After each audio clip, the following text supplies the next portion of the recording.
तो सभी प्यारे छात्रों का एक बार फिर से स्वागत है। प्रश्नावली 4.1 में आगे बढ़ते हुए अब हम करेंगे प्रश्न क्रमांक 2 का ये तीसरा सवाल।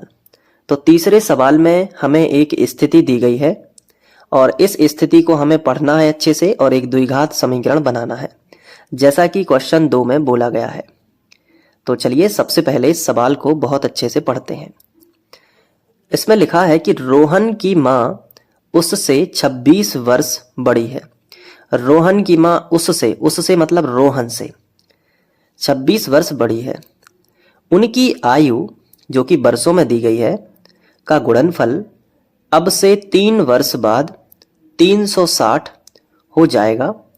हमें रोहन की वर्तमान आयु ज्ञात करनी है। क्वेश्चन का सबसे आखिरी हिस्सा देखिए क्या लिखा है, हमें रोहन की वर्तमान आयु ज्ञात करनी है। तो अगर हम रोहन की वर्तमान आयु x मान लें तो क्या होगा? तो चलिए यहीं से स्टार्ट करते हैं।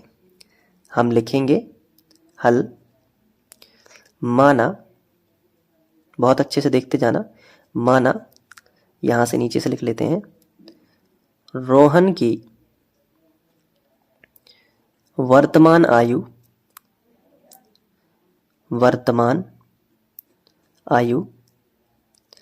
और जो वर्तमान आयु है वो हम x मान लेते हैं, x वर्ष है। ठीक है, तो रोहन की वर्तमान आयु जब x वर्ष है तो रोहन की माँ तो उससे 26 वर्ष बड़ी है, तो रोहन की माँ की आयु भी पता चल जाएगी। तो यहां पे हम लिखेंगे रोहन की माँ की आयु। तो देखो रोहन की माँ की आयु आप बराबर लगा लेंगे यहाँ पे, और 26 वर्ष बड़ी है, बड़ी मतलब ज्यादा है, तो रोहन की आयु में अगर 26 जोड़ दें, 26 वर्ष बड़ी है ना, तो प्लस हो जाएगा। तो इतने वर्ष की रोहन की माँ होगी। क्लियर है कि नहीं? तो रोहन की माँ की आयु इतनी हो जाएगी। अब आगे लिखा है कि उनकी आयु का गुणनफल अब से 3 वर्ष बाद। तो अब यहां पे प्रश्न में आगे जो लिखा है तो हम हेडिंग डालेंगे प्रश्नानुसार। यहां पे हमने हेडिंग डाल दी प्रश्नानुसार। अब प्रश्नानुसार में हमने सवाल में क्या पढ़ा है कि अब से 3 वर्ष बाद, मतलब रोहन भी 3 वर्ष बाद, तो बाद मतलब होता है प्लस, तो रोहन की आयु में भी +3 हो जाएगा। तो जब रोहन में की आयु 3 वर्ष बाद जाएगी, तो रोहन की आयु में जब 3 वर्ष होगा, तो मैंने आपको बताया भी था कि उसके साथ जो भी चीज हो, चाहे पिता पुत्र हो, चाहे कोई भी हो, उसमें भी 3 जुड़ जाएगा, क्योंकि समय में केवल एक व्यक्ति आगे नहीं जा सकता, सभी लोग जाएंगे। तो x + 26 जो रोहन की माँ की आयु थी ना, उसमें भी क्या हो जाएगा, 3 जुड़ जाएगा 3 साल बाद। और इन दोनों का जो गुणनफल है, यहाँ पे लिखा है ना कि उनकी आयु का गुणनफल अब से 3 वर्ष बाद कितना हो जाएगा, 360 हो जाएगा। तो यहाँ पे बराबर में आपको लिखना है कि 360 हो जाएगा। मतलब रोहन की आयु 3 वर्ष बाद अगर आपसे बोली गई है तो x + 3 हो जाएगा, और रोहन की माँ की आयु भी 3 वर्ष बाद क्या होगी, x + 26 और +3। 3 वर्ष बाद एक व्यक्ति की नहीं हो सकती, 3 वर्ष बाद दोनों की होगी। तो दोनों में रोहन की वर्तमान आयु में भी x में 3 जुड़ेगा और रोहन की माँ की वर्तमान आयु में भी 3 जुड़ेगा, और दोनों का गुणनफल कितना हो गया, 360 हो गया।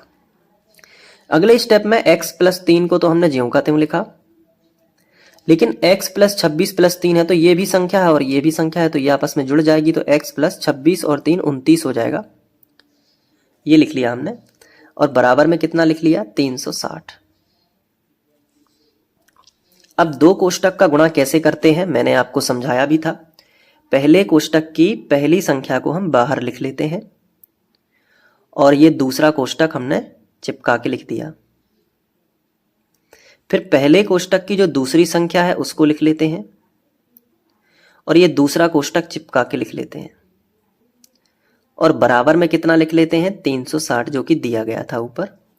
तो देखो 2 कोष्टक का गुणा करने का पहला तरीका यही होता है। अब देखो x का इसमें करेंगे और x का इसमें भी करेंगे, तो x का x में करोगे तो क्या हो जाएगा, x वर्ग हो जाएगा, प्लस है तो प्लस, और x का 29 में करोगे तो 29x हो जाएगा। फिर प्लस है तो प्लस लगाएंगे, और 3 का x में करोगे गुणा तो 3x हो जाएगा, प्लस है तो प्लस, और 3 का 29 में करोगे तो 9 तिया 27, 27 की 7 हासिल आ जाएगी 2, और 3 दूनी 6 और 2 हासिल की तो 8, तो 87 हो जाएगा और बराबर में आएगा 360। अब 360 का भी इस तरफ पक्षांतर कर लेंगे और इनको जोड़ लेंगे, तो x वर्ग वाला और तो है नहीं, कहीं नहीं है, तो x वर्ग वाला हम ज्यों का त्यों लिखेंगे। 29 और 3 तो 29, 30, 31, 32, यानी ये 32x हो जाएगा।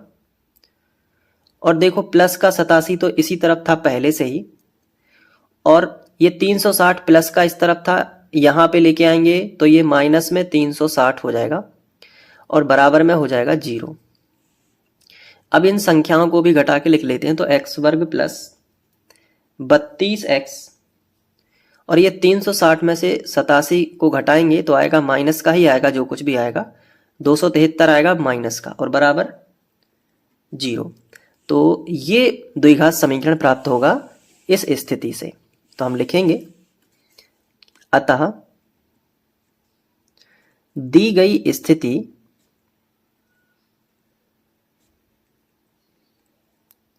का द्विघात समीकरण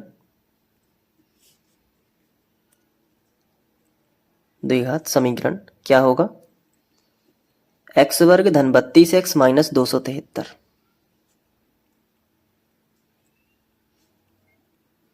बराबर 0 होगा। तो देखो ये कर लेना इस तरीके से। अब पूरा सवाल आप अच्छे से नोट कर सकते हैं और बताना कमेंट करके कि कहाँ समझ नहीं आया, और समझ में आ गया है तो वो भी बता देना, ठीक है। इसके बाद यहां से लिखना।